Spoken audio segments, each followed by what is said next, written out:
Welcome back everyone to Pontos Fathom Hobbies. This is our gameplay of The Thing, Rift to Carcosa. We're mashing up the Carcosa rules with the characters from The Thing. We're going to jump into setup and characters and gameplay.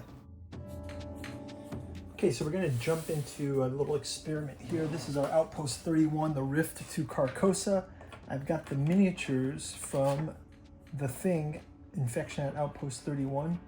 So we're going to mash this up together. I've also got these old Supplement 5 Carcosa rules from Jeffrey McKinney and a version of this also with the 4 booklets of Carcosa.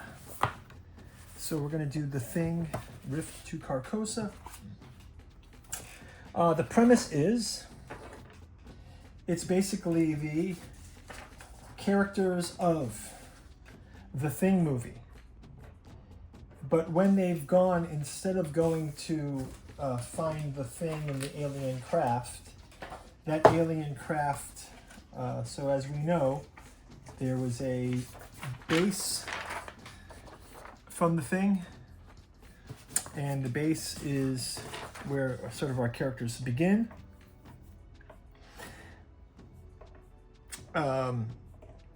In the movie The Thing, there actually is a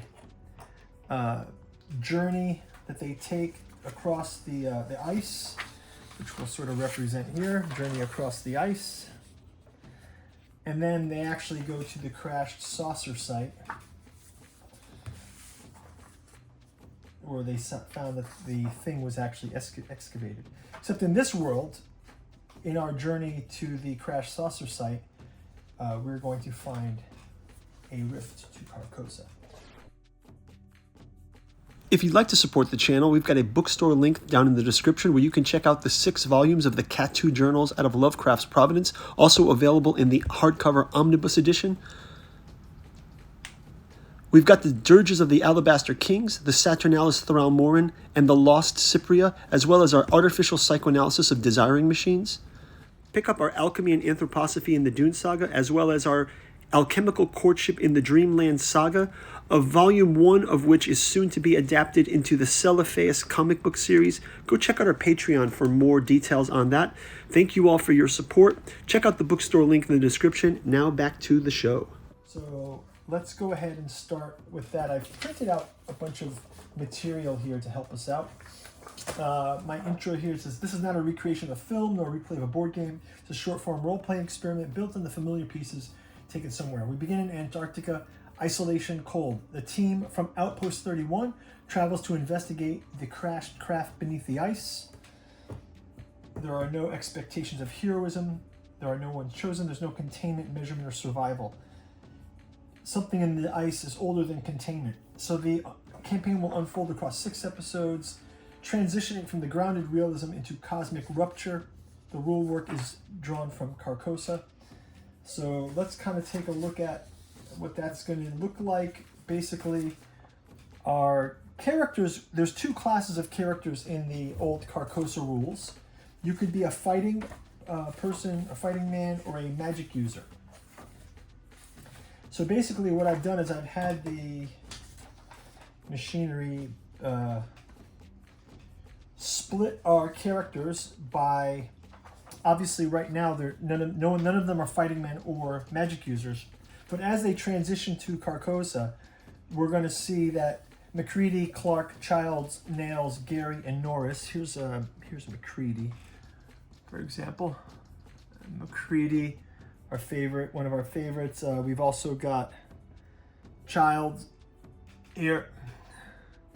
These guys will all be fighters, but what will happen is once they're on the other side, people like Dr. Blair or Bennings or Cooper, Fuchs, or even Windows, they're all kind of like tech users. So I was thinking, let's make them become the magic users. So we'll kind of have that dynamic going on as well. And so we're going to start out in Antarctica, and we're going to move our way across to there. So we've got the characters already sort of pre-generated based on their stats. Kind of keep that handy. And we'll also, once we do transition to Carcosa in later episodes. So we'll start out with episode 1, is the approach. So have some material here that we can read from. We'll go into it like this. Okay, episode 1. Antarctica does not care that we are here. The wind moves across the ice the way it did before we built the base, before a cable was laid, before we began naming our reports and radio logs. They left the safety of Outpost 31 to investigate something older than our presence here, the crash site that the Norwegians had marked and then abandoned. We're going to discover anything if it's possible. We're going to confirm debris, record findings, and return before the storm comes in. So first off, we're going to basically do traveling by storm, through the storm. We will sort of have our party will go ahead. McCready does have his revolver. Childs, give him the flamethrower too. Why not give him the flamethrower? Clark does have the dog with him, so I'm not sure if we'll have the dog infected or not. We can go into that in a bit. So I think starting out, we're going to have basically our characters set out for they leave from the base, and I know it does seem strange, but let's have all of them kind of go in mass. They're all going to kind of move from that space.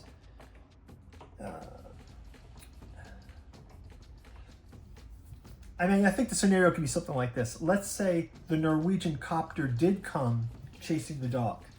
But in this world, let's say the Norwegian copter crashes into their power station. So now the base is inoperable. So they're kind of going to move on to checking out the Norwegian base. They find the Norwegian base. They find that the saucer is here. So that's how we'll kind of frame it from that point of view. If we look at other bits of the rules here.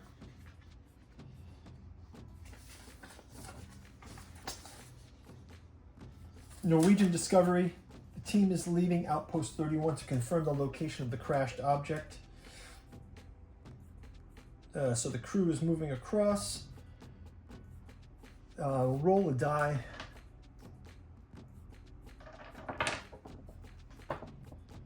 And we'll check out alien technology here.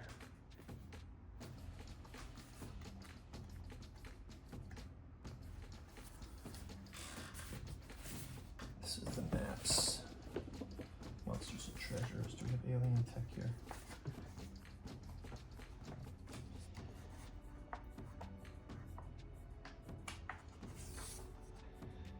Okay, let's just sort of go with this one here. It says, spatial transference void. Over 100 million years ago, a UFO from the deepest gulfs of space came from the planet of Carcosa. From its unique, uncanny metal, the great race fashioned a saucer.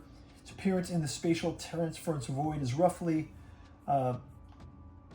in some amount, powered by a black hole. Any man standing within it has to save versus magic at +4. So let's have them moving here to the base camp. We'll roll them a constitution check for them. How about we just roll constitution check in general because of the cold. We'll just roll that on 20.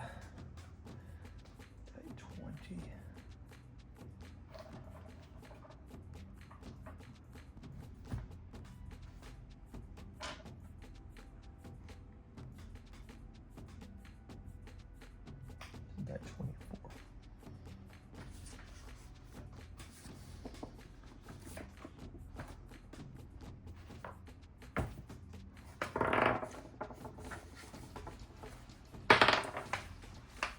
Okay, so they're going to pass that roll.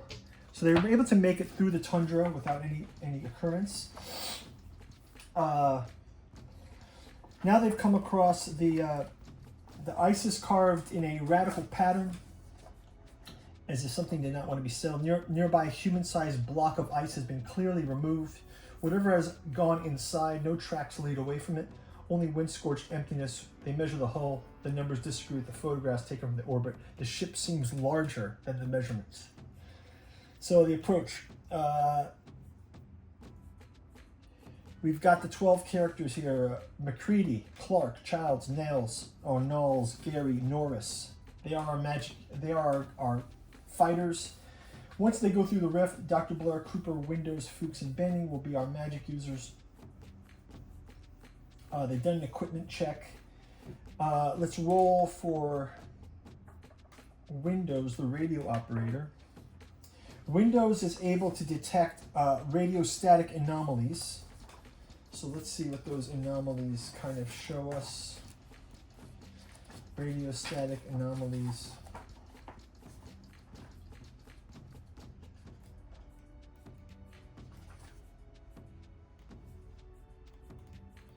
The first thing that occurs, and we're going to roll the die 100 here.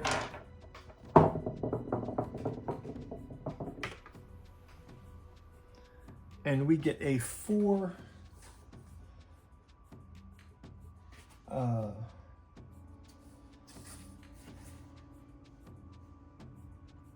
We already can see that there's some kind of mutations here. 4 limbs of the dog turn into tentacles. So we have our first encounter with the dog. The dog is going to be transforming into a kind of a thing, the prototype of a thing. Let's just get that on the board. So we'll have, obviously, we know this character here, who is Clark. Clark has the dog. Unfortunately, the dog has now broken into the mutation form, so we got the miniature for the mutated dog. Let's have McCready. We'll go ahead with the revolver. McCready will do combat against the dog, fire at it.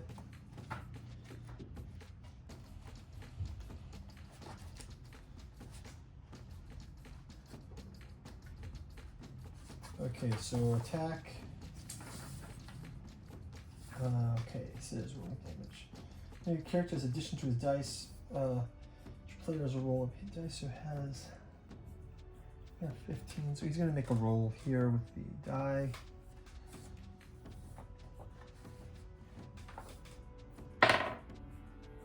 McCready gets an 8.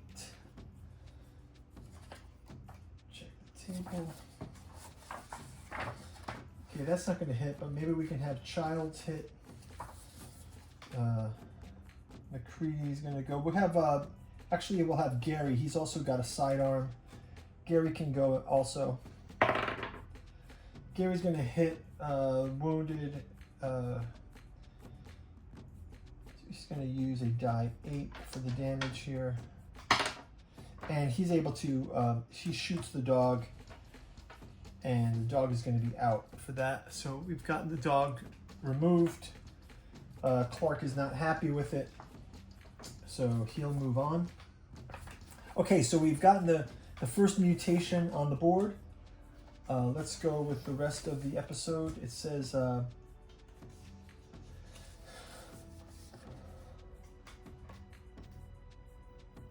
okay, we're going to have...